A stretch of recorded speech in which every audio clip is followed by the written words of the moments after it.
Hey guys, how's it going? Um, we're moving on to media and the public sphere.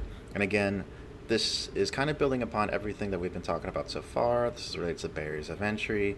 This is related to how the electoral system works. So I think this is going to be a lecture that you guys are going to find very interesting because it's super pertinent to our lives today. Because again, social media really just came about in the last 20 years, and so should I even say 20 years? It was high school. Social media really started taking off when I was in high school. So really, let's just say last 10, 15 years, right? Uh, Media and the public sphere. What is the influence of media? We're going to be talking specifically about social media on the public sphere. Probably wondering, what's the public sphere, right? It's a pretty simple definition, and I think this is just important to understand. I don't think this is something that they would maybe necessarily teach in like a high school level class or even some other American politics class, but I think this is such an important concept. I have to talk about it, right? So, what is the public sphere? It's an area in social life where individuals can come together to freely discuss and identify societal problems, right? And here's the key point, and through that discussion, influence political action, right? And so we got this little graph here. We got the people, you got like regular society, right? And you have the state, the government, right? Somehow the people have to be able to influence the state. And we've talked previously last week, or sorry, I should say in my last lecture, about getting involved in electoral politics, right?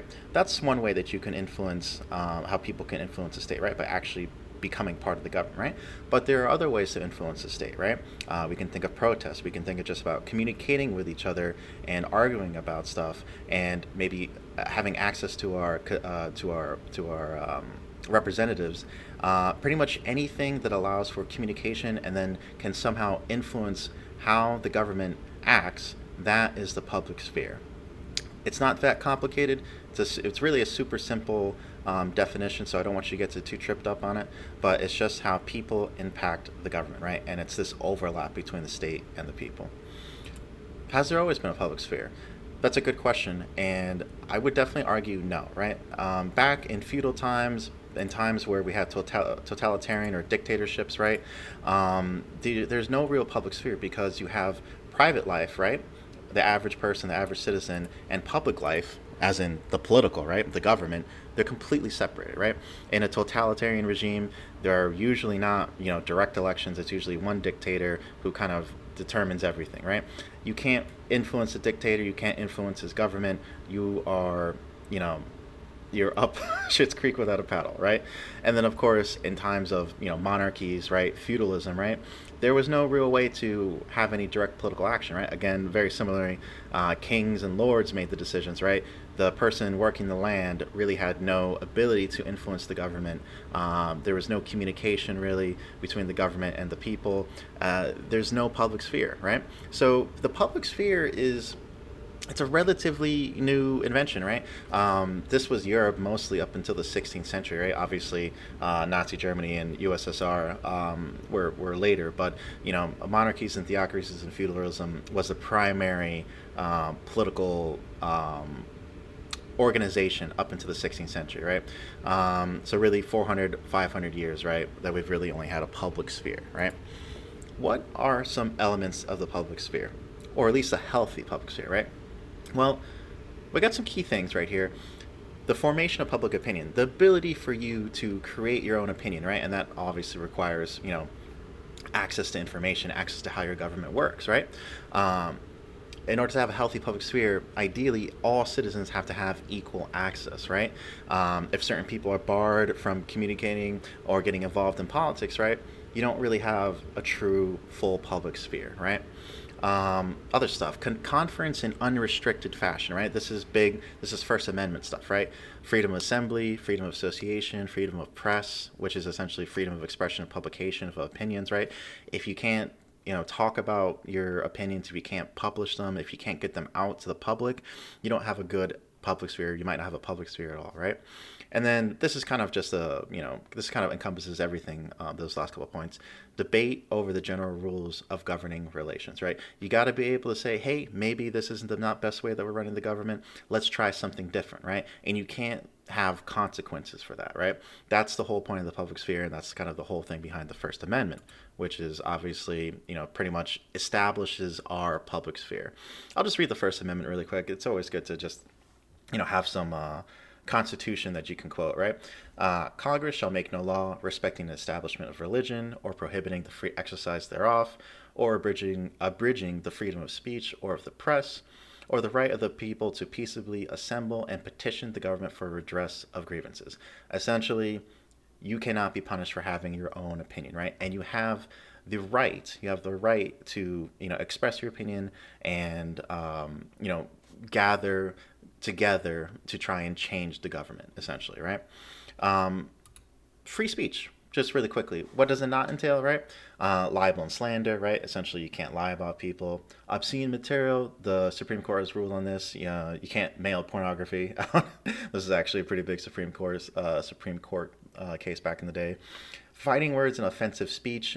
This is a bit of a gray area.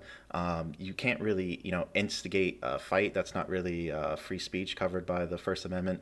Offensive speech, that's the real gray area. What is offensive to someone and not? This has not really been covered too much by any sort of court or anything like that. For obviously the reasons that it might be a slippery slope kind of thing, but it's kind of in there, right? This one's kind of a biggie. Threatening the president, you can't threaten the president for sure. False advertising, copyrights, you can't use someone else's intellectual property. I know this one is the one that I'm sure is super relevant to you guys, and I'm sure that you guys have experienced, right? The Supreme Court has ruled that at school your free speech is limited. So if you ever had to take off a shirt that had a specific saying or anything like that, or they tell you how to dress, or where when you cannot be, right? That is the Supreme Court has ruled that is not covered in free speech, and school is a place where they can kind of limit that, right? Interesting stuff. I don't necessarily agree with the Supreme Court's ruling on that, but if you guys want to talk about that in your posts, I think it's a fun thing to debate about, right? Are we meeting those conditions in the United States, right? Does everyone have equal access to the public sphere? This ties in again to what we were talking about last week with barriers to entry, right?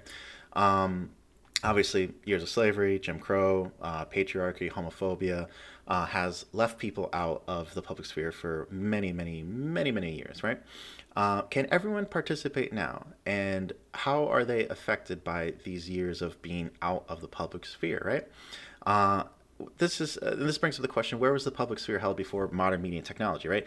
Obviously, we had the radio. Now we have TV. Now we have social media, and that's a really efficient way for us to get our ideas out and be able to communicate with each other and argue with each other. Right. Before then, it was pretty much held in like these coffee shops, that were really only allowed for rich white people, right? And obviously, if you weren't a full citizen, you really didn't have any protection under the Constitution to express your opinion, right? And so the the idea that we have equal access now, I think, is a little bit debatable.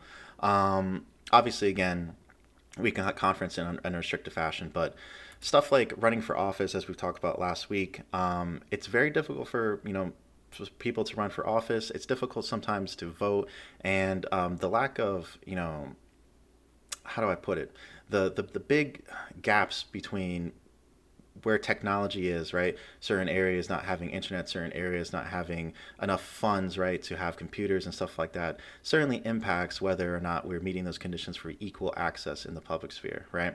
I think it's a very valid question we have to ask ourselves. We want a democracy, right? We want to have a healthy civil society, right? Everyone needs to be involved in the public sphere, and it's good that we question that make sure that everyone has equal access, right? Um, another condition of the public sphere, right? Are we free from economic and political control? I think that you guys are going to enjoy this. I really want to hear some good debate on this, right? Freedom from economic control, right? Again, this is kind of what I was just talking about a minute ago. There's a lot of economic inequality in this country, right? Does everyone have the same access to resources to participate in the public sphere? Like I just said, internet right now, I think would be a big one, right? And so obviously, state, it's no longer one with the economy. In feudal times, right, the state and the economy were the same thing. The lords and the kings controlled all the money. The peasants, right, they just grew the food and gave it to the lords, right? The state still has power to indirectly influence today, right? Um, you know, I'm I'm biased, right? I would consider myself, anti-capitalist. I would say that I don't like the system that we live in right now at all. I think it keeps people from being able to participate in the public sphere, and I think it's difficult for anyone to really get involved in anything besides like the base level of politics, arguing on Facebook and stuff like that. But I will give you this, that we do have some economic control, right? You can pick your career. Obviously, there's no forced labor in this country anymore. Although that's a little, I think, with immigration, I think that's a little debatable as well. State doesn't interfere much with your production and consumption, right? The state can't get involved and say, you're not allowed to buy this within reason, right? The state obviously does get involved sometimes with stuff like that. However, I'm just thinking obviously marijuana and stuff like that. However, you are for the most part in this country, I'd say, free from economic control, other than the restraints that come with capitalism, I would say. But that's a whole different topic, and you can talk about it if you want, but you don't have to. But what about freedom from political control? And again, this ties back into the last lecture. I would say that's a really open to debate question, right? I would say probably not, at least in traditional media, right? Because we only have a few big news networks, right? Fox, MSNBC, CNN, right? We only have really two political parties: the DNC, the Democrats, and the GOP, the Republicans, right? And you have people that have extreme concentrations of wealth and power, right? I'm thinking Warren Buffett, Koch brothers, high level politicians like that, right? So I'm not convinced that we have full freedom from political control. And if you don't have freedom from political control, do you have a healthy public sphere? I would argue not, right? I really love this little chart, right? Um, if a few companies own all the media, are you free from how many different opinions can you really get, right? I think of Disney. I think of what's another big one. Well, let's just go with Disney. Disney's a perfect one because it's right here, right? Disney owning all this stuff right now owning Fox, right? If you have just a few, of these big media companies producing all the information that gets, sent to your phone, that gets sent to your let's say Amazon Fire Stick, right, on the TV, do you have freedom from political control? I would argue not, and I would love to hear what you guys have to say on this topic because I think it's a super serious topic. I think it's something that's super pertinent to how we're living today. Um, I don't think it's great. Let me put it that way, but I want to hear your guys' opinions, right? Digital media to the rescue, right? Social media. Is this game changing? Obviously, this is relatively new technology, like we've said before, really past 10, 15 years, we've grown up with it. And it's certainly changed the game, right? But to what effect, right? First wave, Web 1.0, right? You guys probably weren't around for this. I was around for this. It was pretty cool, right? And people were saying, internet, right? It's going to cause a revolution in democracy. We're going to have direct democracy. We're going to have, people really being able to get involved in politics a lot more than ever before, right? And it really didn't change too much, Really, the only thing that happened is that, these companies, were able to be a lot more productive with the internet, right? And it really didn't change too much when it came to politics, right? Web 2.0. Now we're talking more about social media and stuff like that. I'll read this quote really quick. I think it's an interesting quote, right? Citizens are said to be able to challenge the monopoly control of media production and dissemination by state and commercial institutions. Again, we're talking about mass media. We're talking about the lack of political freedom. I would say we have in this country since we only have two parties, right? Freed from the necessities of professional media and journalist skills or the centralized control distribution of industrial mass media organizations. Social media is instead seen to be technologically, financially, and generally legally accessible to most citizens living in advanced societies. Is social media an inherently democratic force? I taught this class last semester, and we had some pretty fierce debate on this, which I find super interesting, and I'm looking forward to hearing what you guys think, right? Because I think we all know there's pros to social media and this idea of digital democracy, and there's cons, right? And obviously, as time has gone on, it's become more and more of an industry, more and more money involved, right? You've been having these big players, right? Google, Facebook, YouTube, right? With these algorithms that really only put certain content in front of you, right? This ties into a little bit of the censorship that we're talking about, that we see in the news a lot. I mean, I can personally attest to the fact that I've been shadow banned on on some of these platforms, right? When you sign up for these terms of agreements, right? And they apparently have the ability, the right to not let you on their platform, right? Again, we're talking about Trump on Twitter and stuff like that, right? So so we have these problems with digital democracies, right, where we have these handful of companies, right, that control essentially all the social media now, and we're getting to issues that are similar to the problems with traditional mass media, right? Some other problems with digital democracy, right? Again, this was a heated topic last semester, so I'm really looking forward to hearing what you guys have to say, right? Negative campaigning, populist rhetoric, which has always been a thing, but it seems to have been increased through social media, right? It gives a platform to extremists. That is a bit of an issue, I would say, as well. Fake news, sensationalized news, right?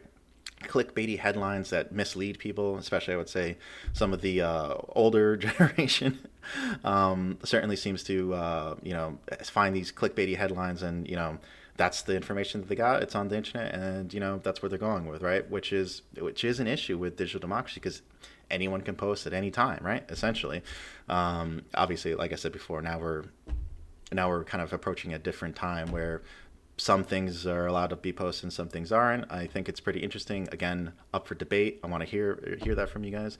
But digital democracy, social media, there's a lot of benefits as well, right? Greater self-expression, right? You're not limited to having to go on, Fox News or CNN, and you have to kind of censor yourself, right? Convenient, ease of access, destructive capabilities. I think of WikiLeaks, right?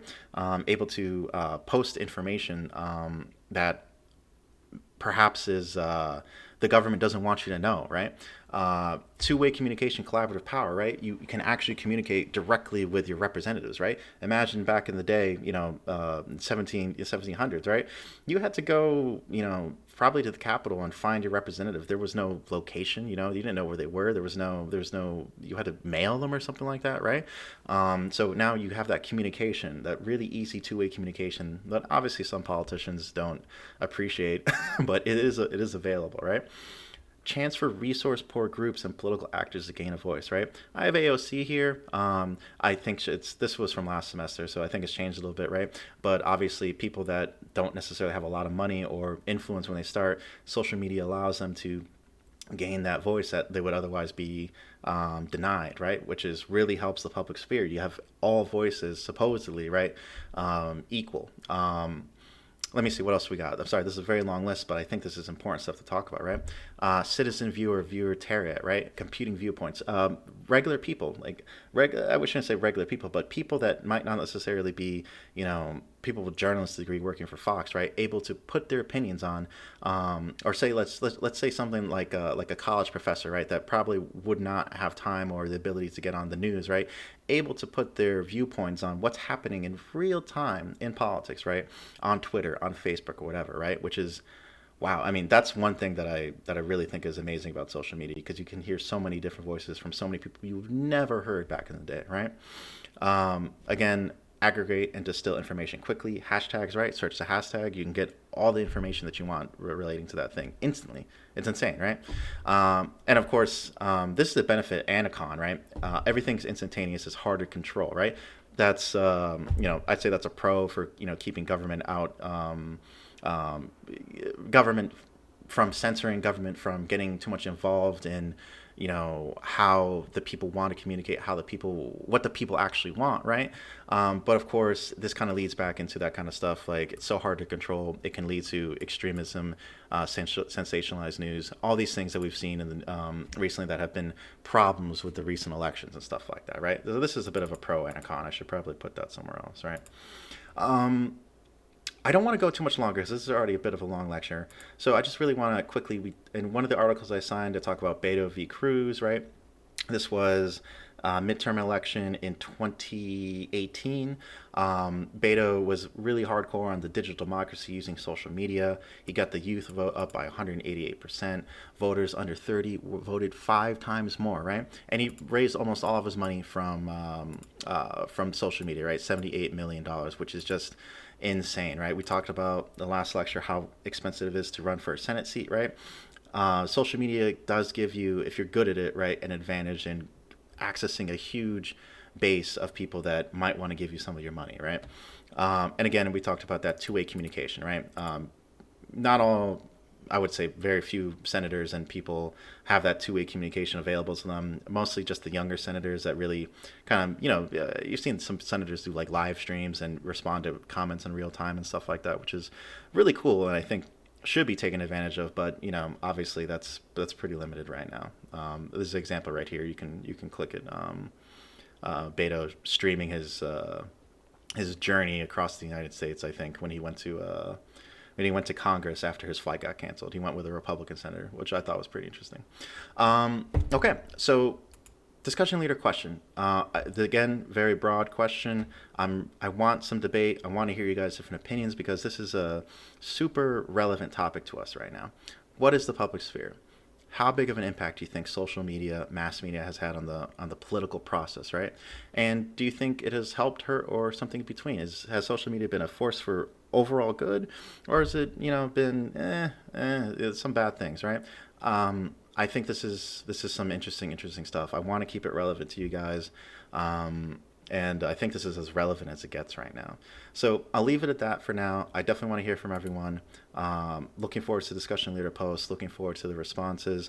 Make sure you do the readings. Watch this. I know we're doing 2 weeks in one this week, so just watch as much as you can. But I think a lot of this is super accessible in general. All right, that's it for me, guys. Take it easy.